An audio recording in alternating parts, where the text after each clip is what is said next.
मैं आप ही के बारे में सोच रही थी। मेरे बारे में? मैं ये सोच रही थी कहीं वो लड़की अगर आपको मिल गई तो आप उसे फिर से खो देंगे। क्यों? क्योंकि मुझे नहीं लगता कि आप उसे उसका नाम भी पूछेंगे। इस बार जरूर पूछूंगा, लेकिन आपको मेरी मदद करनी पड़ेगी उसे पहचानने में। ठीक है। अच्छा, दिखती कैसी है? सुंदर, बहुत सुंदर, बिल्कुल आपकी तरह। और उसकी आंखें? एक गहरी झील की तरह, बिल्कुल आप जैसी। उसका रंग? गोरा, आप जैसा। और बालों का रंग? कुछ कुछ नहीं, बिल्कुल आप जैसा। और उसकी हंसी कुछ कुछ नहीं, बिल्कुल आप जैसी। इतना कुछ मेरे जैसा? फिर तो उसे ढूंढने में बिल्कुल दिक्कत नहीं होगी। अच्छा, फर्ज कर लो कि वो लड़की नहीं हो, थोड़ी देर के लिए, तो आप उसे क्या कहेंगे? सबसे पहले पूछूंगा कि आपका नाम क्या है।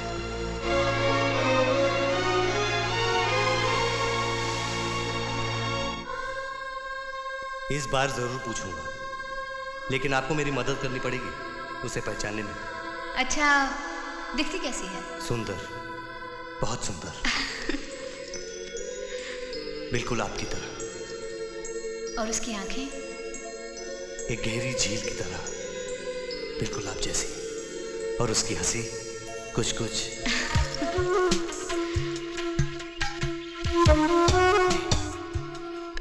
बिल्कुल आप जैसी। इतना कुछ मेरे जैसा? फिर तो उसे ढूंढने में बिल्कुल दिक्कत नहीं होगी। अच्छा, फर्ज कर लो कि वो लड़की नहीं हो, थोड़ी देर के लिए, तो आप उसे क्या कहेंगे? सबसे पहले पूछूंगा कि आपका नाम क्या है।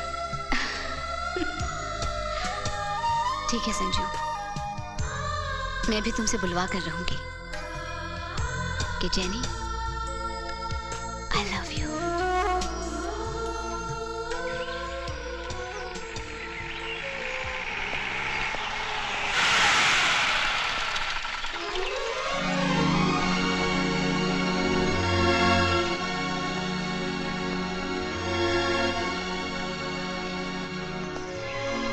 हेलो। हेलो। उस दिन आपको कहीं चोट तो नहीं आई थी? नहीं, लेकिन आपको आज याद आया? मैं तो जिस दिन से एक्सीडेंट हुआ है उसी दिन से इस रास्ते के चक्कर काट रहा हूँ। ये तो गया काम से। जेनी, यही मौका है एक तीर से दो शिकार करने का। आग पर घी डालो। आप मेरा एक काम करेंगे? अरे आप हुक्म कीजिए, मैं तो जान भी दे दूं। नहीं नहीं, फिलहाल तो लिफ्ट दे दीजिए। ओके, अच्छा चलिए।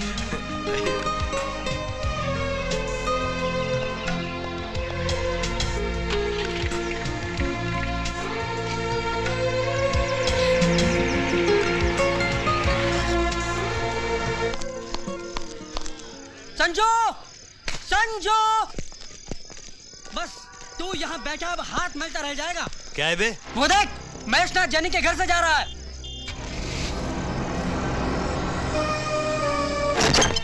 जेनी! जेनी! क्या बात है, क्यों चिल्ला रहे हो? महेशनाथ यहाँ क्यों आया था? बड़े भोले हो संजू, इतना भी नहीं जानते कि एक खूबसूरत लड़की के घर एक जवान करोड़पति लड़का क्यों आता है? वो मेरे घर मेरा हाथ मांगने आया था। क्या? ठीक इसी तरह मैं भी हक की बकी रह गई थी और मेरी जुबान से हाँ निकला। और तूने हाँ कर दी? ना करने का तो सवाल ही नहीं उठता था। करोड़पति, इकलौती औलाद, शानदार बंगला, बड़ी बड़ी मोटर कारें, ढेर सारे रुपए। अरे संजू, मेरी जिंदगी की शुरुआत लंदन, रोम, पेरिस से होगी और हनीमून हनीमून स्विट्जरलैंड में।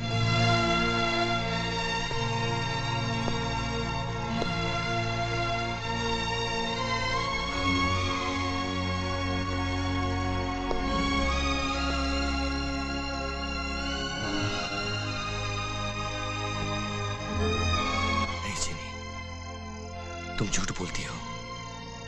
तुम सिर्फ मुझसे ही प्यार करती हो। नहीं। तो फिर अपने प्यार के सारे रंग मेरी तस्वीर में क्यों भर दिए तुमने?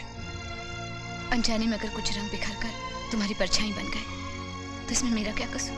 नहीं जेनी, खा मेरी कसम और कह दे कि ये तस्वीर तूने अपने दिल से नहीं बनाई। कह दे कि तू मुझसे प्यार नहीं करती।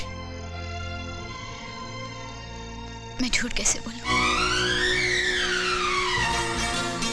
I love you.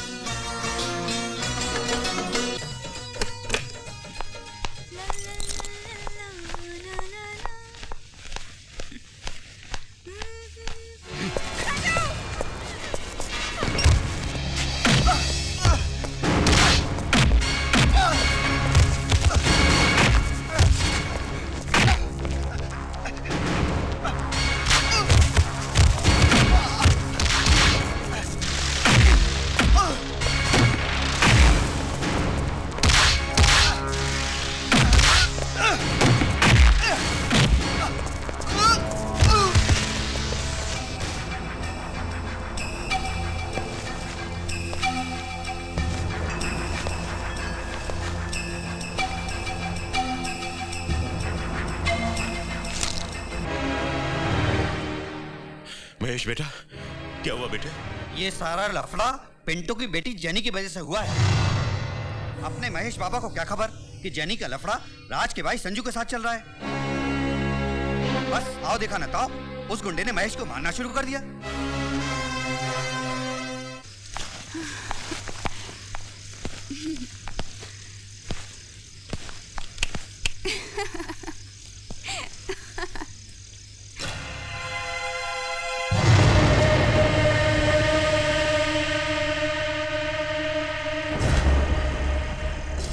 मैं तुम्हारे ही घर में तुमसे ये कहने आया हूं कि मेरे बेटे के रास्ते से हट जाओ, वरना घी अगर सीधी उंगली से नहीं निकलता तो उंगली टेढ़ी करके निकाला जा सकता है।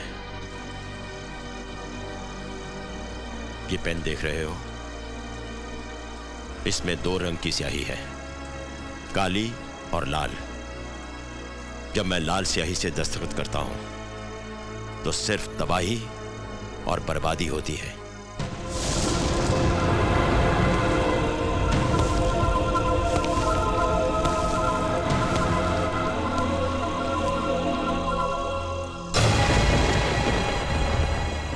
जेनी,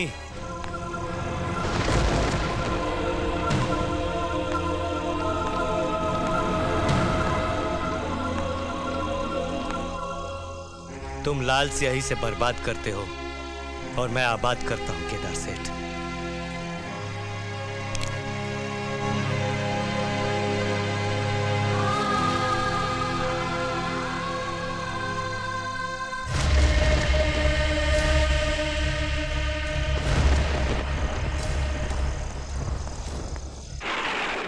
समंदर का बेताज बादशाह, केदार शिपिंग कंपनी का मालिक, इतना बेबस, इतना मजबूर, इतना लाचार।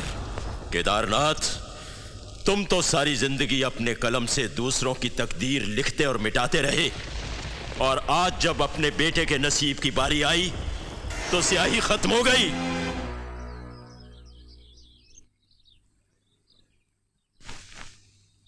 हमने ये फैसला किया है कि हम तुम्हारी बेटी को अपने घर की बहू बनाएंगे। क्या सोच रहे हो? सर, लेकिन वो जेनी से अगर पूछोगे तो वो यकीनन ना कर देगी, और हमें ना सुनने की आदत नहीं है। ये अलग बात है कि अगर वो अपनी मर्जी से आएगी तो हम अपने बेटे की शादी के सदके में संजय और उसके खानदान की जिंदगियों को बख्श देंगे। सेठ केदारनाथ होगा तो आपके लिए। उसकी कंपनी में काम करने का मतलब ये तो नहीं कि आपकी औलाद भी उसकी गुलामी करे। बात गुलामी का नहीं, बात बेटी का है। उसने संजय को जान से मारने का धमकी दिया है, और आप... अगर मेरे संजू को कुछ हो गया ना तो मैं भी अपनी जान दे दूंगी। मौत का बात करता है? अगर सिर्फ तुम्हारी मौत इन परेशानियों का इलाज होती ना, तुम खुद अपने हाथ से तुम्हारा गला घोटकर खुद भी मर जाता। कोई फायदा नहीं होगा, क्योंकि सेठ केदारनाथ ने तुमको अपना बहू बनाने का वास्ते उन सब का जिंदगी दांव पे लगा दिया है। और मेरी जिंदगी का क्या होगा पापा? महेश के साथ शादी करके मैं तो जीते जी मर जाऊंगी। अगर केदारनाथ बाप बनकर अपने बेटे की खुशियां खरीद सकता है तो आप क्यों नहीं कर सकते? आप भी तो बाप हैं। पापा, मुझे ले चलिए उसके पास। मैं उसके पैर पकड़कर सबकी जिंदगी की भीख मांगूंगी। नहीं जैनी, नहीं।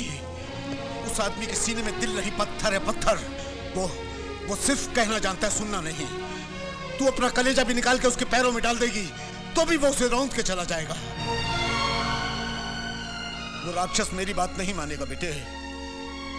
उसने फैसला कर लिया, उसका फैसला कोई नहीं बदल सकता। और आपका फैसला क्या है?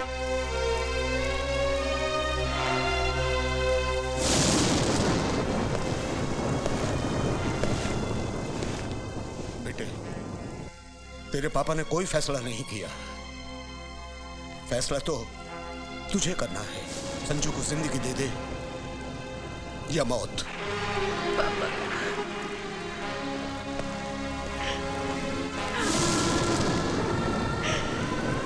तेरे पापा ने कोई फैसला नहीं किया। फैसला तो तुझे करना है। संजू को जिंदगी दे दे या मौत। संजू को जिंदगी दे दे या मौत।